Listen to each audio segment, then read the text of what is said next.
Hai Sobat RLCS, terima kasih sudah klik video ini. Dan di video kali ini kita akan bahas dari permainan turnamen kandidat 2024 antara Vidit Santos Gujarati melawan Alireza Firouzja.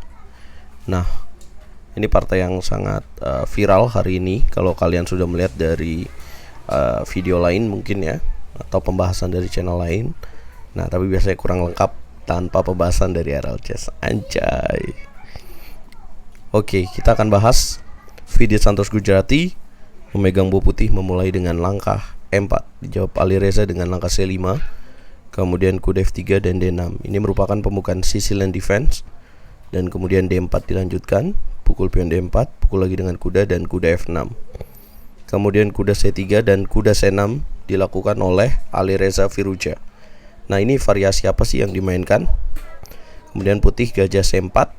Ini merupakan variasi Sozinatek dalam pembukaan Sicilian defense. Buat teman-teman pemula, pembukaan Sicilia itu merupakan jawaban salah satu pembukaan yang bisa jadi jawaban atas permainan putih bermain dengan langkah E4. Salah satu yang terbaik lah kalau kalian bermain dengan pembukaan Sicilia. Nah, yang viral dari game antara Vidit melawan Alireza Firouzja juga hari ini, atau di game ini, Alireza memakai pakaian yang lumayan cukup mentereng ya. Nah, tapi itu bukan hanya mentereng, tapi itu juga luxury brand. Yang dia pakai adalah bukan batik ya, tapi adalah Versace, guys. Jadi kalau kalian tahu, Versace itu salah satu merek kelas atas lah gitu ya. Yaitu fashion statement dari Alireza Firouzja yang sangat menarik ya. Karena buat teman-teman yang belum tahu, Alireza juga sudah mulai memindahkan fokusnya untuk ikut terjun ke dalam dunia bisnis fashion. Oke, kita lanjutkan gamenya, itu intermezzo sedikit. Hitam lanjutkan dengan menteri B6, putih kuda B3 dan hitam E6. Putih gajah F4 mengancam pion lemah di petak D6. Seringkali dalam pembukaan Sicilia, bagi pemain hitam kelemahannya adalah pada titik D6. Nah, ini langsung coba dieksploitasi oleh Vidit. Kemudian hitam langsung jaga dengan menteri D8. Artinya, kalau satu perwira melangkah 2 kali sebelum fase middle game atau di dalam fase opening ini, itu merupakan langkah yang kurang tepat atau bisa dikatakan membuang tempo. Buang-buang langkah lah. Udah menteri B6, balik lagi menteri D8. Kemudian putih lanjutkan dengan menteri D2 dengan ide rokade panjang. Hitam menjawab dengan langkah 6, putih A3. Hitam B5, putih gajah E2. Apa tujuan dari langkah A3? Tujuannya adalah menghentikan pion B5 supaya nggak bisa B4. Hitam menjawab dengan langkah gajah B7, putih lanjutkan dengan rokade, hitam menteri B6, langkah ke-12. Kemudian, ya kalian bisa lihat ya, menteri B6, menteri D8, menteri B6. Ada 3 kali langkah menteri digunakan sampai langkah ke-12. Sungguh membuang-buang langkah. Nggak tahu apa yang terjadi dengan Alireza Firouzja di game ini, apakah dia tidak persiapan atau gimana. Apakah ini memang senjata rahasianya dia, nggak tahu juga. Tapi yang pasti, kemudian putih lanjutkan serangan dengan jalan G4, membuat putih lihat evolution barnya lumayan cukup tinggi dengan 1,5. Artinya putih unggul cukup besar. Yang menarik adalah boom, menteri makan F2. Langkah emosional atau langkah konyol dari Alireza Firouzja yang memakan pion di petak F2. Jelas-jelas kalau lihat dari pertahanannya, ini masih sangat rapuh, tapi dia mengambil pion. Dan don't try this at home, guys, karena ini bukanlah langkah yang bagus. Dan jangan lakukan ini ketika kalian hanya mengambil pion di fase opening. Lebih baik lagi ketika kalian fokus untuk mengembangkan perwira dan mengamankan raja terlebih dahulu. Apa langkah yang tepat dimainkan oleh Vidit Santos Gujarati? That's the question-nya. Itulah question mark-nya. Bisakah kalian tebak apa langkah yang harus dimainkan oleh putih? Yap, Vidit Santos langsung mengeksploitasi pertahanan hitam dengan jalan E5. Boom. Sacrifice the pawn, yang kalau dia makan dengan pion, maka putih akan lanjutkan dengan gajah ke petak E3 mengancam menteri G2. Putih akan lanjutkan dengan benteng DG1, menteri H3 akan lanjutkan dengan benteng G3, dan menteri hitam akan kena trap dengan gajah ke petak G5. Ya, wow, lumayan panas Tegal.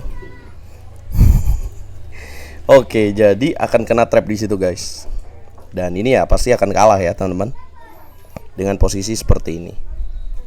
Nah, bagaimana kalau misalkan dia nggak mau makan? Contohnya dia, ya oke, ada dua pilihan ya. Dia makan dengan kuda, sama juga nggak hasilnya.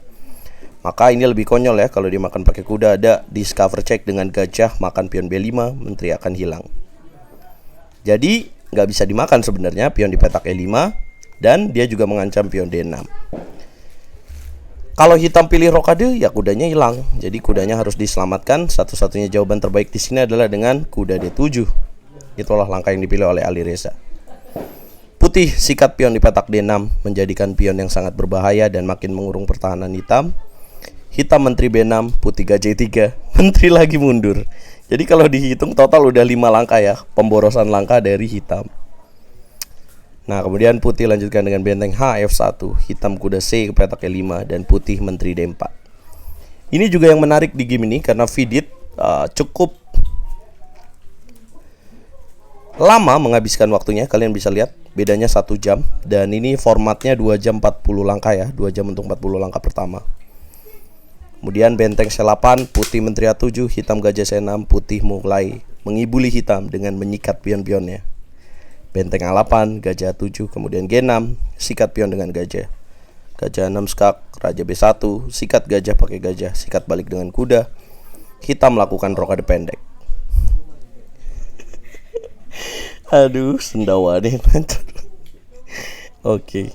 Nah, sudah kehilangan 2 pion dan putih punya pion promosi. Nah, tapi Alireza masih lanjutin ya. Yang penting aman dulu, tapi sudah kelihatan di sini untuk di top level ya udah kalah ya harusnya. Bagaimana putih lanjutkan? Putih lanjutkan dengan kuda C7, hitam sikat pion petak G4, putih sikat benteng, sikat balik dengan menteri, putih menteri E2 sederhanakan permainan, sikat gajah hitam, putih sikat kuda, hitam gajah G7, dan putih menteri C4 dengan ide simplifikasi menteri C7. Hitam menteri B7, putih menteri C7, hitam menteri B5, putih benteng F4, langkah ke-31. Hitam menteri E2, putih benteng D2, hitam ancam skakmat, mengancam pion petak B2. Langsung ditutup dengan benteng FD4. Hitam kuda F6, putih menteri C5, hitam kuda D5, putih raja A2, hitam menteri A6, putih C3. Putih gajah A6, Vidit kayaknya kesel juga sih ya. Lama bener nih Alireza salah. Lama bener nih Alireza mengaku kalah ya. Gue sikat aja kudanya. Sikat kuda. Kemudian makan. Sikat lagi pakai pion. Kemudian sikat pakai benteng. Hitam gajah F4. 39. Langkah ke-39 putih D7. Hitam benteng D8 dan putih kuda D4. Langkah ke-40. Seiring bertambahnya waktu dari Vidit dan akhirnya Alireza menyerah. Karena kalau dilanjutin ya tinggal jalan kuda ke petak C6 aja. Maka putih akan menang. If there any question, kalau misalkan di sini kalian bertanya, kenapa kalau bentengnya dipindahin dulu, mungkin let's say benteng ke petak A8, apa yang akan dilanjutkan oleh putih? Maka kuda C6, kalau gajah C7. Karena aku mikir juga ya, wah bukannya masih bisa ditahan tuh pion promosinya. Nah tapi ada jawaban ini guys, kuda E7, kemudian raja G7, sikat gajah, kalau dimakan promosi lagi. Jadi memang perhitungan Alireza menyerah itu sudah menghitung langkah kuda C6 dan kemudian kuda E7. Yes, dengan kemenangan ini sangat berarti buat Vidit Santos Gujarati. Sekarang klasemennya ada 2 pemain dengan 4 poin, yaitu Gukes, kemudian Nepo, dan diikuti oleh poin 3,5 ada Fabiano Caruana dan Prak. Kemudian dengan 3 poin ada 2 pemain Vidit dan Hikaru Nakamura, Abbasov Nijat dan Alireza 1,5 poin. Apa kata Vidit dari kemenangan ini? Vidit bilang dikelilingi oleh orang-orang yang memiliki positive vibe, membuat dia jadi percaya diri. Yes, buat teman-teman yang belum tahu, Vidit dimentori oleh Ganguli Surya Sekar yang merupakan ex dari mentor Visi Anand. Dalam kita tahulah kalau Visi Anand udah jadi top levelnya India ya, udah jadi role modelnya para pecatur India, dan dimentori oleh Ganguli Surya Sekar, jelas sangat berharga banget. Dan Vidit juga dimentori oleh Vocaturo Daniele, pecatur muda dari Italia. Yang kalau kalian lihat permainan Vidit sangat tajam di turnamen ini, mungkin hasil dari dia bekerja sama dengan Vocaturo Daniele. Teman-teman, siapa yang akan finish di peringkat 1 dan akan menantang Ding Liren? Nah, berikan komentar kalian, jangan lupa like, share, komen, dan subscribe. Itu ya pelajarannya ya. Pilihlah opening dengan bagus, jangan melakukan langkah yang percuma di fase opening, karena akan pemborosan langkah guys.